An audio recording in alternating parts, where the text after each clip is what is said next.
சகோதரிகளுக்கு வணக்கம். இன்றைக்கி வந்து டிஃபனுக்கு ஒரு ஹெல்த்தியான ஒரு சாம்பார்னு சொல்லலாம். அதாவது ஈஸியான சாம்பார், சூப்பராக இருக்கும். இட்லி, தோசை, இதே சாம்பார் நைட்டு சப்பாத்தி கூட வச்சு சாப்பிட்லாம்.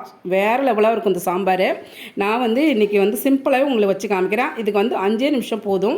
ஒரு கடாய் வச்சுருக்கேன், 2 ஸ்பூனு எண்ணெய் சேர்த்து, கலந்த கடுகு, பெருஞ்சீரகம் சேர்த்து, 2 பல்லாரி நீட்டு வாக்கில் அரிஞ்சிருக்கேன், 4 பச்சை மிளகா லேடாக பொளந்துட்டு, கல் உப்பு சேர்த்து ஒரு 10 நிமிஷம் வதக்கின அப்புறம் ஒரு 3 தக்காளி பழம், கொஞ்சோண்டு மஞ்சத்தூளும் சேர்த்து இதையும் ஒரு 10 நிமிஷம் நல்லா வதக்கி விட்டுட்டு, அதுக்கப்புறம் ஒரே ஒரு ஸ்பூனு கடல மாவு எடுத்திருக்கேன். இதுக்கு வந்து தேங்காய்லாம் தேவையில்லை.